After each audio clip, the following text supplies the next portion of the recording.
Ďalším bodom programu dnešného rokovania je návrh všeobecne záväzného nariadenia mesta Prešov o spôsobe vykonania miestneho referenda a o podmienkach organizovania a uskutočňovania... beriem späť, áno. Rokovací poriadok mestského zastupiteľstva, takže pardon. Áno. Rokovací poriadok mestského zastupiteľstva. Materiál predkladá doktor Hanzo. Vážené mestské zastupiteľstvo, vážený pán primátor, predkladám návrh dodatku číslo 2 k rokovaciemu poriadku mestského zastupiteľstva v Prešove. Ďakujem. Ďakujem. Otváram rozpravu k tomuto bodu.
Ďakujem. Pán doktor Miroslav Benko. Ďakujem veľmi pekne, vážený pán primátor, kolegyne, kolegovia. Ja chcem vystúpiť k článku 10 a k článku 10, článok 10, odstavec 1. To znamená, nesúhlasím s navrhovaným znením.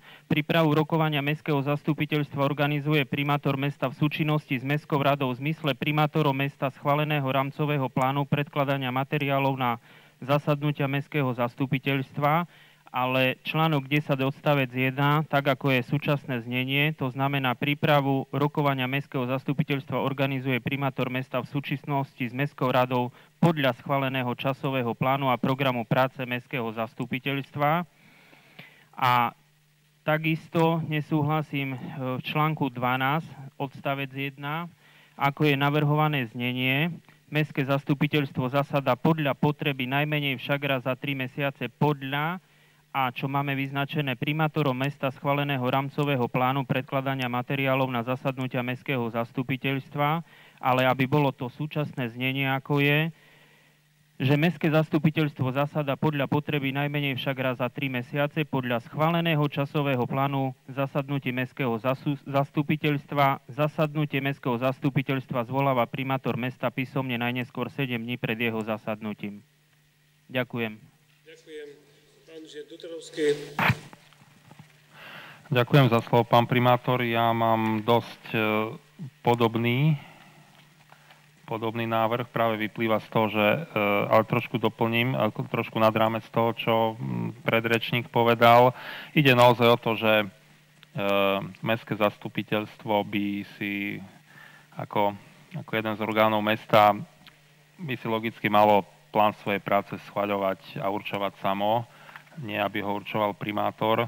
Dokonca zo zákona o obecnom zriadení je zrejme, že ak aj primátor nezvolá, tak rokovanie mestského zastupiteľstva si môžu zvolať aj poslanci, to zákon rieši. Čiže to je možno ďalší takýto podporný dôvod na to, prečo by nemal rámcový plán zasadnutí mestského zastupiteľstva určovať primátor. Čiže ja by som teda navrhol, lebo to je v tom navrhovanom znení takáto nejaká idea, ja s ňou nesúhlasím. Takže preto by som kolegovia navrhoval, ja to poviem trošku inak ako kolega Benko, vypustiť z návrhu tie očíslované zmeny, ktoré sú tam očíslované, pozerám od čísla 1 až po číslo 16, a teda konkrétne by som navrhol vypustiť zmenu číslo 1, zmenu číslo 7, 8 a 9 čiže 1, 7, 8, 9 z predloženého návrhu preč. A ku článku, teda ku zmene číslo 13, kde sa teda niečo píše o návrhovej komisii, hej, že návrhová komisia má predkladať zložitejšie uznesenia v písomnej forme. Je to na strane 5/6, tam dole môžete si pozrieť. Tak za to navrhované znenie v tej zmene číslo 13, hej, článok 15 odsek 9, navrhujem doplniť vetu. Pre tento účel Mestský úrad v Prešove zabezpečí administratívne, materiálne a personálne podmienky. To je kvôli tomu, že keď návrhová komisia má teda dávať poslancom návrh uznesenia v písomnej forme, tak aby sme mali k dispozícii nejaký počítač a nejakú písárku, aby sme to naozaj mohli urobiť. Čiže toto sú vlastne zmeny, ktoré navrhujem. A tak ešte možno trošku na zasmiatie, keď som si pozeral predložené materiály, tak v tom úplnom znení rokovacieho poriadku, to už nie je zmena, to len je komentár, je taký milý preklep v článku 15 odsek 19, môžete si to pozrieť, je tam napísané, že znesenie mestského zastupiteľstva. Tak keď sa bude náhodou upravovať úplné znenie, tak to prosím opravte. Ďakujem. Možno sme chceli zniesť všetko, čo len môžeme z tomuto zastupiteľstvu. Modré z neba. Faktická poznámka, pán Inžinier Kahanec, ale poprosím, aby sa tá gramatická chyba opravila. Ďakujem. Chcem len podporiť zmeny, ktoré sú navrhnuté aj jedným, aj druhým kolegom. Práve kvôli tomu, že už sme tu mali prípady, keď sme mali dosť spornú organizáciu mestských zastupiteľstiev, keď sa konali so zmenami termínom a ešte naviac uprostred leta. Myslím si, že všetko je o tom, aby sa navzájom rešpektovala jedna aj druhá strana. To znamená primátor poslancov, poslanci primátora, sú to rovnocenní partneri v zmysle zákona o obecnom zriadení 369 a pri normálnom fungovaní by nemalo dôjsť k žiadnym vážnym problémom pri organizovaní, ktoré samozrejme na to má pán primátor výkonný aparát, pri organizovaní k zastupiteľstvom, ale takisto treba dohodnúť aj seriózne časové termíny, aby sme to robili pre fungovanie a nie pre nejaké iné dôvody. Ďakujem, pán inžinier architekt Tkačík. Ďakujem pekne, vážené predsedníctvo, poslanci prítomní.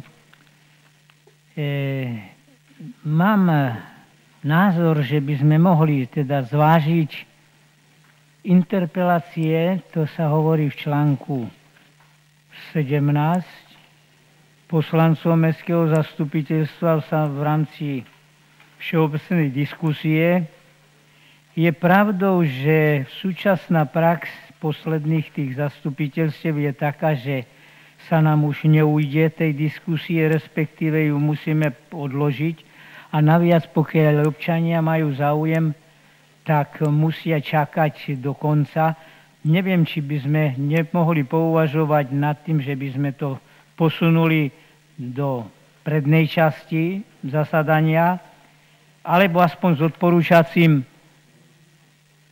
odporúčaním, že by mohli proste poslanci mať možnosť zvážiť podľa programu a rozsahu presunúť túto, ona možnosť vždy je, ale či snať do rokovacieho poriadku. Tak potom by som navrhoval ako v článku 17 doplniť bod 4, že interpelácie poslancov Mestského zastupiteľstva sa odporúčajú alebo spravidla budú na začiatku Mestského zastupiteľstva po odsúhlasení programu zasadania Mestským zastupiteľstvom. Ďakujem pekne. Ďakujem. Pán inžinier Ernst. Vážené kolegyne, kolegovia, chcem prejsť teda podrobne tieto navrhované zmeny. Strana 2/6, teda ten bod C celý. Navrhujem, aby článok 10 odsek 1 sa nemenil, aby zostal tak, ako je. Článok 10 odsek 3, takisto, aby bolo naďalej platné súčasné znenie. Článok 10 odsek 5, aby novonavrhované znenie znelo namiesto riaditeľa sekcií Mestského úradu, aby tam bolo napísané, že to budú príslušní vedúci zamestnanci mesta určení primátorom. Článok 10, odsek 8, to znamená tá štvorka, aby platilo pôvodné znenie. Článok 10, odsek 9, aby platilo pôvodné znenie s jednou zmenou, a to, že organizačný odbor Mestského úradu v celom tom znení, ako tam je, bol vymenený za znenie príslušný odborný útvar Mestského úradu zodpovedný za spracovanie a doručenie materiálov poslancov. Tu odbočím a chcem povedať, že ak sa bude meniť organizačná štruktúra Mestského úradu, a primátor to môže urobiť v podstate každý týždeň, tak tým pádom by sme potom museli stále meniť rokovací poriadok, tak preto tu tá všeobecná formulácia. Článok 10, odsek 11, novonavrhované znenie, súhlasím s tým len v prvej vete. Kópiu zdôvodnenia alebo žiadosti o odloženia a tak ďalej, toto nech si dá do pracovného poriadku. Mestský úrad, toto nesúvisí s rokovacím poriadkom Mestského zastupiteľstva. Článok 12, odsek 1, navrhujem, aby bolo platné súčasné znenie. To isté platí pre článok 12, odsek 2, aby platilo súčasné znenie. Článok 12, odsek 5, tiež, aby bolo v platnosti ponechané súčasné znenie. Článok 12, odsek 6, tam teda súhlasím s tým, aby tam bolo doplnené tá úradná tabula. To isté, článok ďalší 12, odsek 7, aby bolo ponovom webové sídlo mesta Prešov zahrnuté. V článku 12, odsek 2, novonavrhované znenie je, myslím si, že v poriadku okrem výborov mestských častí. Výbory mestských častí nie sú volené mestským zastupiteľstvom. Výbory mestskej časti si volia občania. Nemyslím si, že úlohy by mal týmto výborom dávať mestské zastupiteľstvo. To, kde volí mestské zastupiteľstvo, tam nech dáva aj úlohy. To je v poriadku. Článok 15, odsek 9. Navrhujem, aby sa zlúčilo súčasné a novonavrhované znenie, takže dovolím si prečítať celé. Mestské zastupiteľstvo hlasuje postupne za jednotlivé návrhy na zmenu návrhu uznesenia v poradí, v akom boli predložené návrhovou komisiou. V prípade podania protinávrhu poslanca Mestského zastupiteľstva k návrhu uznesenia predloženého návrhovou komisiou sa postupuje podľa ustanovení uvedených v odseku 6 a zároveň, ak uznesenie, o ktorom sa má hlasovať, obsahuje informácie v číselnej podobe, ktoré sú podstatne odlišné od návrhu na uznesenie, ktoré je súčasťou písomného materiálu, návrhová komisia pred hlasovaním o návrhu na uznesenie predloží poslancom Mestského zastupiteľstva návrh na uznesenie v písomnej forme. Tento postup sa vzťahuje aj v prípade podania protinávrhu poslanca Mestského zastupiteľstva k takémuto uzneseniu. A zároveň dodať ešte jednu vetu. Pre vypracovanie písomného uznesenia je prednosta Mestského úradu povinný počas rokovania Mestského zastupiteľstva zabezpečiť všetky technické a personálne podmienky. Čo sa týka potom až článku 16, odsek 1, navrhujem, aby bolo ponechané súčasné znenie. Článok 18, odsek 1, organizačne a technicky zabezpečuje zasadnutie zastupiteľstva, organizačný odbor a tak ďalej. Tu navrhujem, aby v článku 1, ale aj 17 bolo vymenené a bolo napísané, že zabezpečuje organizačným poriadkom Mestského úradu určený príslušný odborný útvar Mestského úradu. Ďakujem. Ďakujem. Faktická poznámka, pán inžinier Kahanec.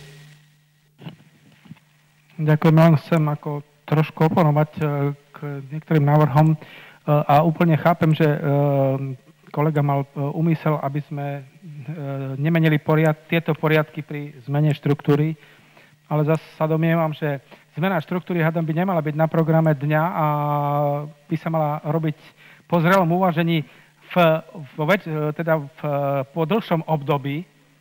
A myslím si, že by sme radšej tu mali zadefinovať tieto veci tak, aby bola jasne stanovená kompetencia a zodpovednosť príslušných útvarov a radšej nemeniť tak často tie organizačné poriadky, takže by som to ponechal. Ja viem, ale tak myslím, že je to vhodnejšie ponechať tú jasnú vymedzenú zodpovednosť, ako brať do úvahy, že každé 2 týždne budeme meniť organizačný poriadok. Dúfam, že sa to nebude diať. Ďakujem, pani inžinierka Kolárová. Vážené dámy, vážení páni, v tomto dodatku číslo 2 rokovacieho poriadku Mestského zastupiteľstva je príliš veľa nových pojmov, ku ktorým by som sa chcela vyjadriť. Jednak nadviažem na predrečníkov a článok 10, odsek 1. Tiež by som navrhovala zachovať v pôvodnom znení, pretože ja nepoznám nejaký rámcový plán predkladania materiálov na zasadnutí Mestského zastupiteľstva. Myslím si, že my tu schvaľujeme teda časový plán a program práce Mestského zastupiteľstva. Takže nevidím absolútne tento pojem v súlade s tým, čo je teda procesom alebo náplňou Mestského zastupiteľstva. Čiže popreme vlastne to, čo tu schvaľujeme. Je to vlastne taká duplicita. Ďalej, ani nepoznám nejakú zákonnú normu, ktorá by vlastne to upresňovala. Neviem, možno ma vyvediete z miery, že existujú nejaké rámcové plány, ale my tu schvaľujeme a podľa toho chceme pracovať. Ďalej v článku 10 odsek 3 je spomenutý nejaký v zátvorke gestor.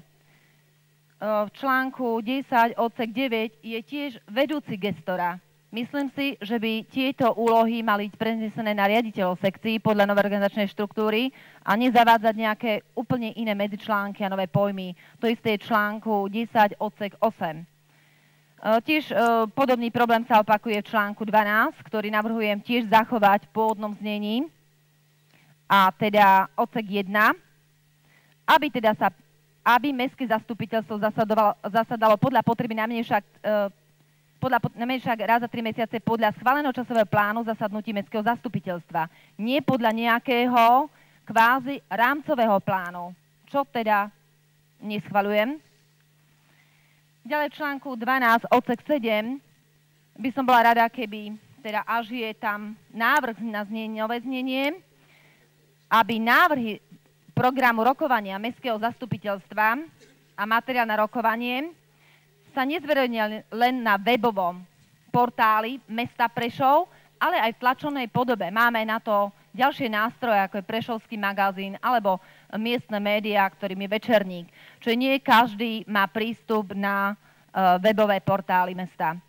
Čiže tu by som chcela doplniť. Myslím si, že tieto práve nové pojmy určite nebudú nápomocné k pochopeniu tohto rokovacieho poriadku občanov. A preto žiadam vypustiť tieto pojmy, ktoré som spomínala, tak aby ten rokovací poriadok skutočne bol zrozumiteľný aj pre občanov mesta Prešov. Ďakujem. Ďakujem, pán doktor Ivan Benko. Však oni nasledujú, ako rokujeme, nie? Ďakujem, vážený pán primátor, kolegyne, kolegovia. Chcem trošku polemizovať, pretože rozprávame o rokovacom poriadku. Keď som sa pozrel na štatút, paragraf 7, obyvatelia mesta, paragraf 34, poslanci mesta. Keď si prezriem poriadne zákon, všade sa objavuje, že obyvatelia si volia túto samosprávu.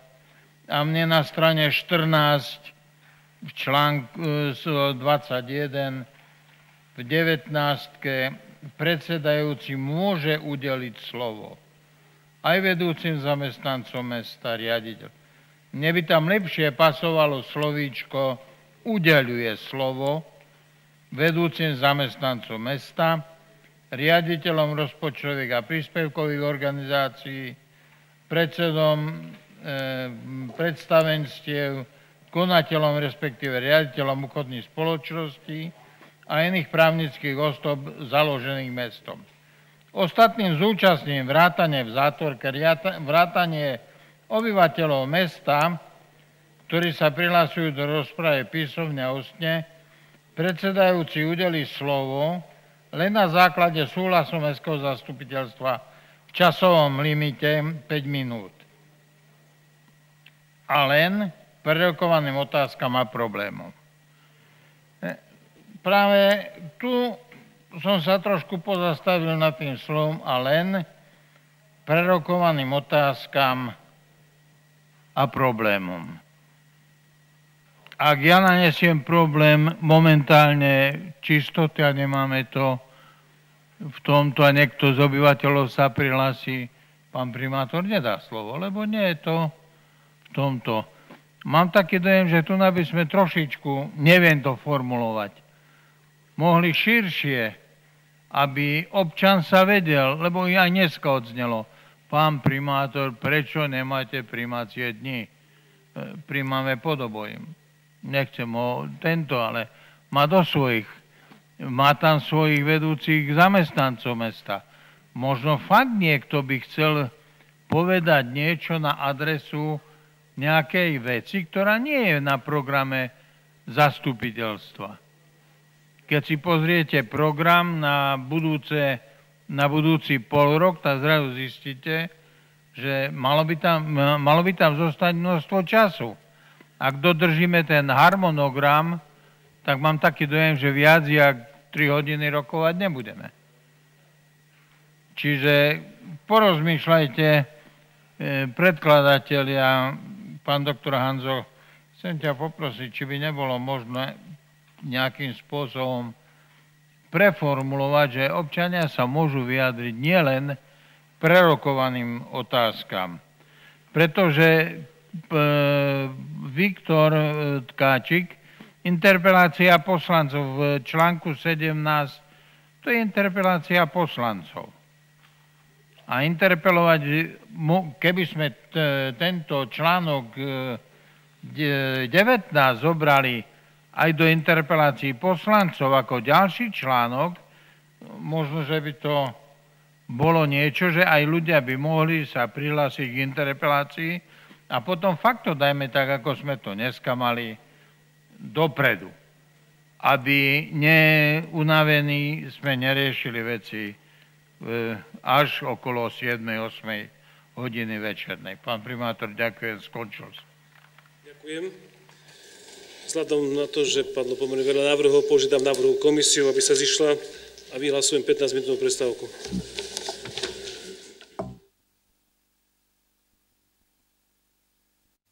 Prosím predsedničku návrhovej komisie, pani magistru Čížikovú, aby predniesla návrh. Vážený pán primátor, kolegyne, kolegovia, predkladám zmeny, ktoré navrhuje návrhová komisia v predloženom materiáli. Na strane 2/6, časť C, porovnanie súčasného a navrhovaného znenia rokovacieho poriadku, nastávajú tieto zmeny. Článok číslo pod poradovým číslom 1 ostáva súčasné znenie, navrhované znenie sa vypúšťa. Bod 2 ostáva súčasné znenie, navrhované znenie sa vypúšťa z tohto návrhu. Ďalšia strana.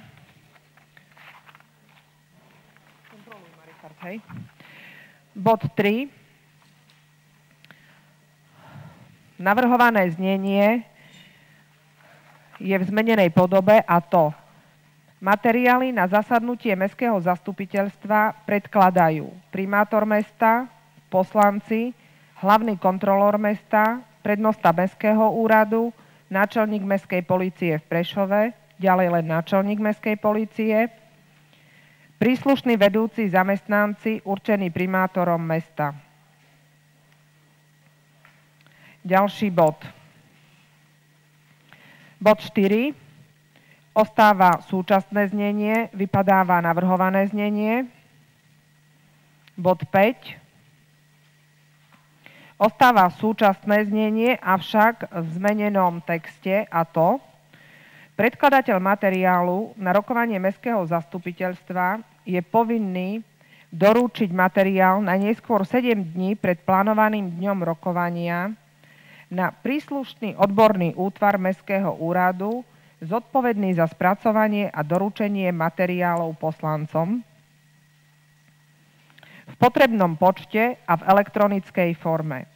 Najneskôr 6 dní pred rokovaním Mestského zastupiteľstva príslušný odborný útvar Mestského úradu zabezpečí doručenie materiálov poslancom do ich poslaneckých schránok, ktoré sú zriadené pre tento účel v budove Mestského úradu v Prešove, hlavná ulica číslo 73, a na základe požiadavky aj elektronickou formou na e-mailovú adresu, ktorú poslanec písomne nahlási na Mestskom úrade. Táto lehota neplatí, ak ide o zvolanie mimoriadneho rokovania Mestského zastupiteľstva. Navrhované znenie sa vypúšťa. Bod číslo 6. Ostáva nové navrhované znenie. Nepredloženie, prípadne žiadosť o odloženie plánovaných materiálov na neskoršie zasadnutie Mestského zastupiteľstva zdôvodní písomne predkladateľ materiálov primátorovi mesta, ktorý o tom informuje Mestské zastupiteľstvo.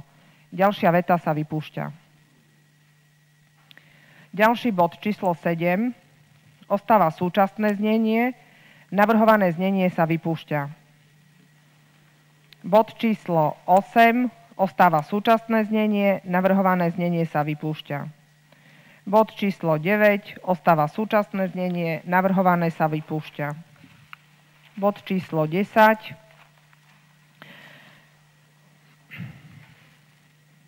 Navrhované znenie. Návrh programu rokovania Mestského zastupiteľstva sa zverejňuje na úradnej tabuli mesta a v elektronickej úradnej tabuli mesta aspoň 3 dni pred zasadnutím Mestského zastupiteľstva. Bod 11. Navrhované znenie. Návrh programu rokovania Mestského zastupiteľstva a materiály na rokovanie Mestského zastupiteľstva sa zverejňujú na webovom sídle mesta Prešov najneskôr v deň, v ktorom sa doručujú poslancom v elektronickej podobe. Bod číslo 12. Navrhované znenie, tak ako je v texte, avšak sa tam vypúšťa výboru mestskej časti. Bod číslo 13. Celé znenie bude existujúce súčasné znenie, ktoré bude pokračovať navrhovaným znením. Ja ho prečítam. Takže Mestské zastupiteľstvo hlasuje postupne za jednotlivé návrhy na zmenu návrhu uznesenia v poradí, v akom boli predložené návrhovou komisiou. V prípade podania protinávrhu poslanca Mestského zastupiteľstva k návrhu uznesenia predloženého návrhovou komisiou sa postupuje podľa ustanovení uvedených v odseku 6. Pokračuje.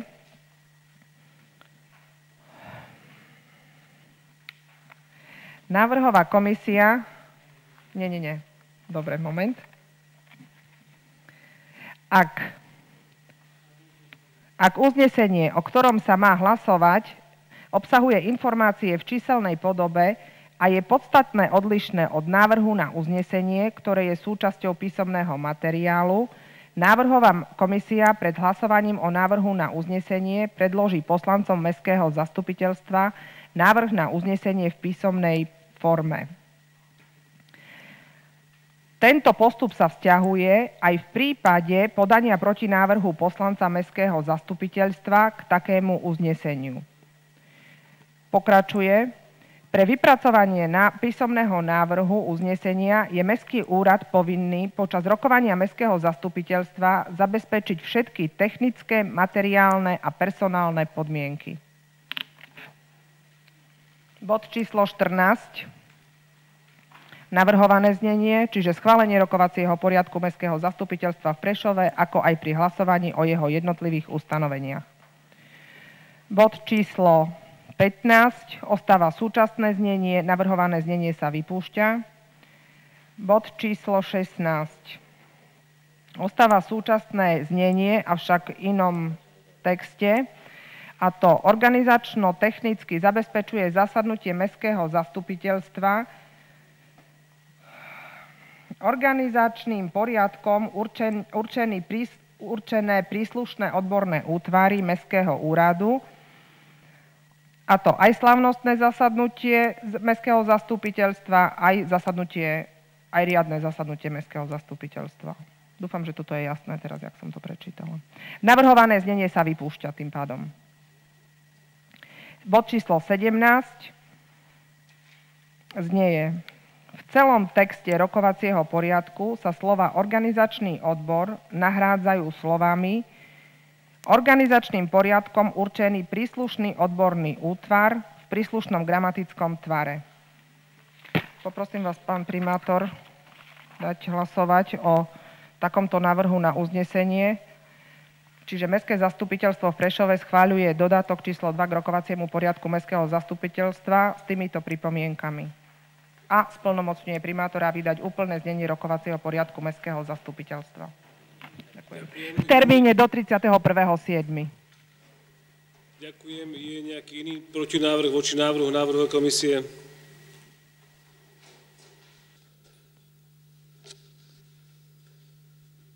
Takže budeme hlasovať iba o týchto zmenách, alebo ako celku? Ako celku. Takže budeme hlasovať o návrhu ako celku s týmito zmenami, ktoré navrhla návrhová komisia. Prosím, prezentujte sa.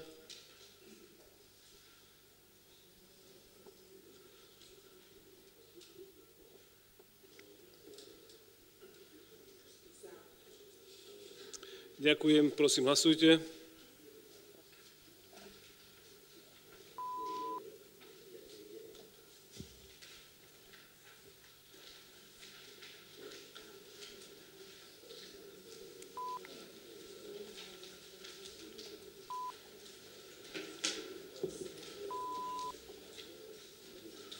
Ďakujem. Za bolo 19 poslancov. Konštatujem prijatie uznesenia k tomuto bodu. Ďakujem.